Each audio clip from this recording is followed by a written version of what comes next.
Bleh. Bordello of Blood was what I was feeling. I was like, man, I haven't seen Bordello of Blood in a long time. Now, Bordello of Blood was always kind of a letdown for me following the immaculate masterpiece that is Demon Knight. It's a very flawed film. If you know anything about the production history, it makes sense. Bordello of Blood, directed by Gilbert Adler, who was one of the producers on the Tales from the Crypt. He's one of like the Magnificent Seven, right? It's I'm not even going to try and list them all, but you have Zemeckis on there. You got a bunch of them, right? That would go on to be EPs on the show. They were the ones who brought the show to life, right? So this was Gilbert Adler's first film, and it was a script that was written by Zemeckis way back. Zemeckis and David Giler, I think, wrote it way back in 1970-71, and it's very different from what the original script was, supposedly. What we ended up getting was something that came out in 1996. It's very interesting considering the time period and considering that there was a time where like the vibe of movies, and it's also interesting too because it's like this came out at the same time as both The Frighteners, which was produced by Zemeckis, as well as From Dusk Till Dawn, which is the first Quentin Tarantino, Robert Rodriguez collaboration, written by Tarantino and directed by Rodriguez, from a story by Robert Kurtzman, who had originally wanted to direct it, and he asked Quentin Tarantino to write a script back in 1991. The idea for From Dusk Till Dawn predates Bordello of Blood, meaning the reason why I bring that up is because Bordello of Blood feels, especially in 2025, especially in watching what I'm watching right now, feels like a massive freaking ripoff of From Dusk Till Dawn. There's a lot of very similar beats, and it also is very similar to the movie Vamp. Vamp predates From Dusk Till Dawn as well. So if you watch Vamp, which has, what's her face in it? The black model, the goddess. She's like a goddess, man.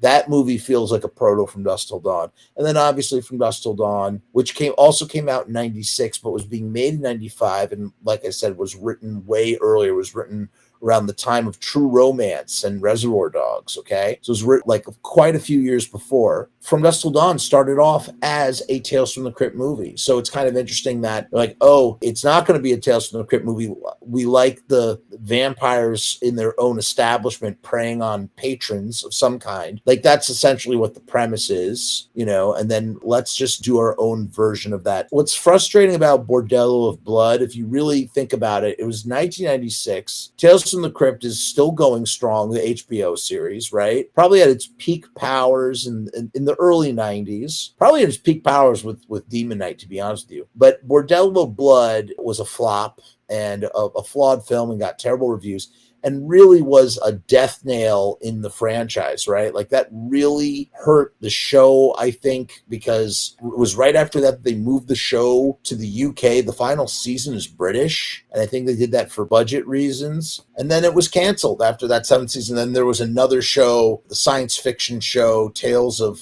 God, how come I can't remember the name? That's a great show as well. Perversions of Science, of course. And obviously, Two-Fisted Tales was another spin-off show. Two-Fisted Tales never went anywhere. It ended up getting cannibalized. Two-Fisted Tales got cannibalized. Two-Fisted Tales was another imprint of the original EC horror comics, because Tales from the Crypt utilized a variety. They utilized the Vault of Horror, like a bunch of different stuff. Perversions of Science was the spin-off, and it happened 1 year. So we really, it's a secret 8th season of Tales from the Crypt. It's never been released on DVD, unfortunately. And it's just a shame, man. That was the end of it. And I personally blame Bordello of Blood. What is Bordello of Blood about, you ask? Private Eye, Rafe Guttman, who's hired by repressed, born-again Katherine to find her missing bad boy brother. The trail leads him to a whorehouse run by a 1,000-year-old vampire named Lilith and secretly backed by Katherine's boss, televangelist Jimmy Current. Now, it's really cool in this film is Jimmy Current is played by Chris Sarandon, who is a vampire alumni, right? He plays Jerry Dandridge in Fright Night, incredible vampire in Fright Night. And now here he is on the other side of the coin. He's playing this televangelist preacher who's looking to redeem himself, and he ends up turning into like the Van Helsing role. And then you have Erika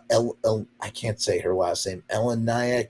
I think she was in Baywatch or something. She plays Katherine. And then as Rafe Guttman is the Jewish private eye. I love that he's a Jew, played by Dennis Miller. And he's kind of like a Jewish Bugs Bunny in this. It's really funny. And you have Corey Feldman as the bad boy brother. Corey Feldman plays the brother. He's almost kind of like a vampire Daffy Duck. So you have Dennis Miller is also he's like a Jewish Van Helsing Bugs Bunny. Corey Feldman is a Daffy Duck vampire. And I love Corey Feldman's look in this. It's like he had disappeared for a few years. The two Corys hype had really died down.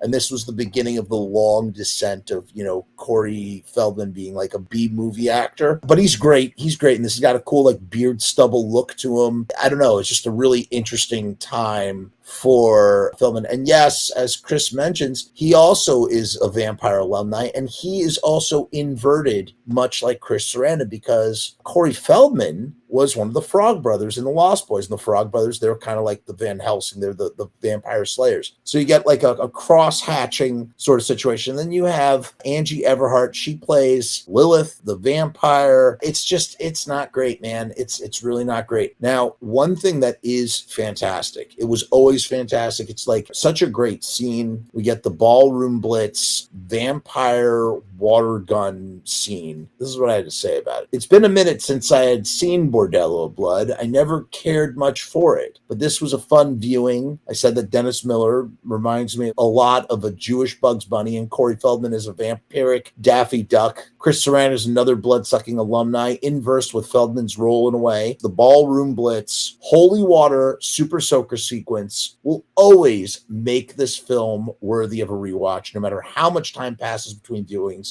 It's a great cover of Ballroom Blitz. It's such a fun sequence. It's very reminiscent of From Dusk Till Dawn. You could tell they were like, what is going to be our From Dusk Till Dawn, vampire bar brawl room scene? Say that 5 times fast. Bar brawl room scene.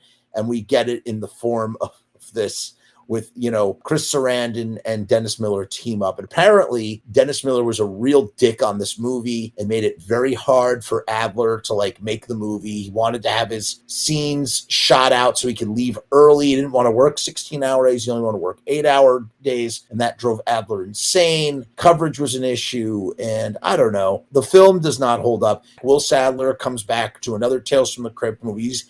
Will Sadler was in the pilot of Tales from the Crypt all the way back in season 1. He stars as Breaker in Demon Knight and just fucking amazing in that role. More on that later. And he plays this mummy character, which is very reminiscent of it's almost like you have the Vault Keeper and the Witch in the original Tales from the Crypt sort of universe with the comics. They were the other horror hosts, right? And so Sadler's kind of doing that. And they're kind of ripping off Chop Poker, which is one of my favorite episodes of Tales from the Crypt with Lance Henriksen is in it. Chop Poker, you play poker, and if you lose, you get something chopped off, and they kind of recycled it as sort of like a wraparound. And the greatest crime in the world is that Bordello of Blood was bad, because we would have gotten a million more Tales from the Crypt movies. Imagine a world where instead of getting 9 Michael Myers films, 9 Michael Myers Jason movies, where they just keep remaking the same tired concept over and over, that we got this beautiful anthology series every year, just like American Horror Story.